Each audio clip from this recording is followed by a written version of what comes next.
This is happiness, to be everything at once.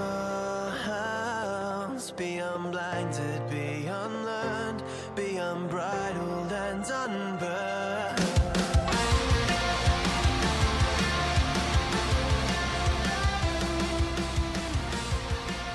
Hey guys, welcome back to a brand new episode of Mood Prep. My name is Dave Nixon, and today I want to talk about what to do when you feel defeated.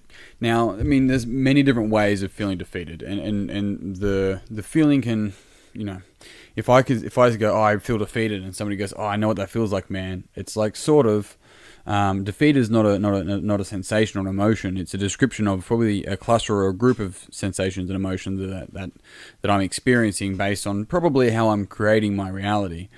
And the interesting thing around this is, like, if we don't want to get out of that, if for some reason we want to stay in that, then there's nothing. This is really important to understand, is that some people don't want to let go of the suffering. Like, that's the last thing they'll let go of. And so if we're in a space where we're trying to help people see a brighter future, a better something, and I mean, it's one of the guys that helped form the Enneagram and really pushed it in many years ago, is a guy surnamed Goodriff. And he said one of the last things people let go of is their suffering. And so sometimes people will feel defeated and actually want to be there. And sometimes they want to kind of feel those feelings because it's one of the only ways that they can feel. One of the ways they know how to feel. So if that's true for them, then why would they ever want to let go of knowing how to feel defeated when that's the way that they can feel and they can get drunk on those emotions? It's an interesting concept, an interesting thing. And so this is where as you're listening to this, I'm probably not. I don't want you to think about how you can help someone else not feel defeated, because that's not your job. That's not how it works. That's a certain level of over-responsibility. Maybe me talking about this is a certain level of over-responsibility. Maybe that's some shit I've got to work on. But the reality is that we ourselves have to want to be able to get out of it. Because if we don't want to be out, if we don't want to get rid of this feeling, this sensation of feeling defeated by whatever it is, then we're not going to get out of it. It sounds so fucking simple. It sounds too simple. It's just like, yeah. And so if we're wasting our time trying to help somebody else not feel defeated because it's not helpful for them. One, it's often feeding their cause. It's like, fuck, I'm so useless. I need help from other people.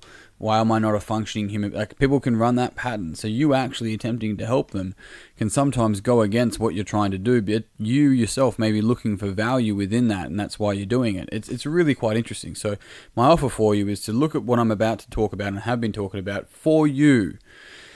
If you want to share this podcast and share it to someone as an individual or on a platform, a social media platform, then by all means do so, of course. It's more so thinking about it, catch yourself. As I'm talking, are you thinking of other people, or are you thinking of yourself, or are you doing both? And so when we feel defeated, it's like, what is the cause? Here it is. What is the cause of me feeling that way? Right. Now, there's a trick question, because we may go outwards. It's like, well, this person did this, or I just can't seem to get yada yada. But we have to look inwards and go, well, I'm creating this reality of mine, and so how is it that I'm languaging and what are my expectations around a particular situation that is causing me to think I'm either going to win or lose? And if I lose enough times, then I'm going to be defeated, and that's now my reality. I should just give up, right? Because in this space, when we do feel defeated, and hey, like, if any person listening to this podcast would be lying if they said that they haven't felt defeated at some point in their life. Now, the thing that's interesting is that feeling is probably slightly different for each and every individual. Some people will be shamed. Some people will feel motivated.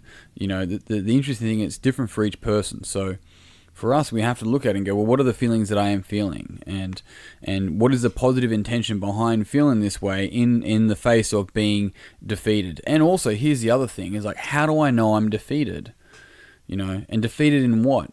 This is a really important point. Am I defeated in this one single attempt something, right? Is it just a football game on a weekend? We were defeated. It's like, okay, does that mean you stop? So the interesting thing around it, and even if you stop, is that being defeated? Or if you're pursuing something that's not even something that you enjoy, but you're doing it to prove someone else wrong, aren't you defeated? Because you're doing it for someone else. So are you winning?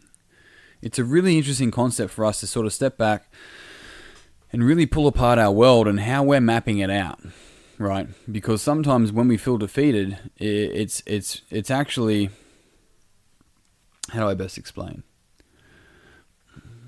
It may not be in service of what it is that we truly want to do. Because if it's something that we truly want to do, and we keep on having, let's call it losses, right? Then the only way we can be defeated is if we give up on the thing that's most important and true to us, right? And the reality is that you have an opportunity to use your life as a vehicle for that. And so being defeated isn't a static. It isn't a black and white either or. It is part of a continuum. It's part of a process, right? This is why you'll see quotes like, there's no failure, there's only feedback, there's only lessons. And hey, it's as corny as it is, it's really fucking true. And it's really fucking true because during this process, when we're in this feeling and we're seeing that, we're like, fuck, I don't want to feel like this. I have to go win. It's like, sure, or you have to just go perform. You have to start to move into your potential. And in doing that, that's when you'll truly start to win, because you're actually starting to live life on your terms. So when we're feeling defeated, we have to stop and think about what is actually defeating us and what a part of us is being defeated, right? It's a feat of strength. I was defeated. Is it a part of my physical attributes? Is it a physical effort? Is it a mental? Is it an emotional effort? Is it all of it all in one? And have I invested so much of my life in something that wasn't even something that I wanted to do, and now I've lost that, and now I'm defeated? It's an interesting space to be in. Yet we just have to be able to identify what part of us actually is defeated. If it is, my guess is that it isn't. It's just how we're labeling it. What are the emotions that come up? And what is the thing or things that defeated me? The other thing is this a snapshot? Is this a black and white image of my life? Because if it is, then we probably have the way that we're describing our life is probably one of the issues as well. It's probably in global language, and it's probably either or, as in I either win or I lose, like I mentioned earlier. Or is this simply just one step of the process, of a forever unfolding process? There is no finish line. There is no end game.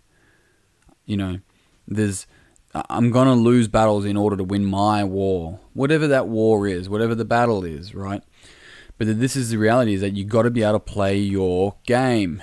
You have to be able to choose to play life by your rules. Not your parents, not your bosses, not your fucking under-10s football coach. No one else's rules. Because as soon as you play life by someone else's rules, you've already been defeated.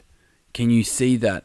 As soon as you have decided to play life by someone else's rules, there isn't a possibility to win. The win is actually choosing to take your fucking life back and play it by your rules. So you started out defeated. So, and we've got to be able to go deep with that with ourselves and start to really be honest and go, hang on a sec, do I want to change? Or does this still serve something? Does me being a victim to being defeated on some level, and victim, I'm not putting the term victim down. This is really important. We pop culture today is like, it's victimized in the word victim. It's like, no. There are people that are victims to things, and that's fine. It's being aware and conscious of that. Yet in certain terms for us, are we being a victim, or another way to think about it is under responsible with what our actual responsibility is? Our thoughts, our feelings, our behaviors, and our speech. And that's where we start. So, the real question is are you being defeated, or are you just not playing life by your rules? And on that note, team, I am out. Thank you very much for tuning in. If you found this podcast beneficial, you know what to do. Please share it with your friends. Don't be too over-responsible, though. Otherwise, if you haven't already, jump on Facebook, search Mood Prep Online. Check out my seminars. I've got one coming up 9th and 10th of March, very, very soon here in Canberra. I would love to see you there. Otherwise, team, that is it. I'm out. Thank you very much for tuning in. I'll see you guys tomorrow. To be everything else. be unblinded, be unlearned, be unbridled and unburned.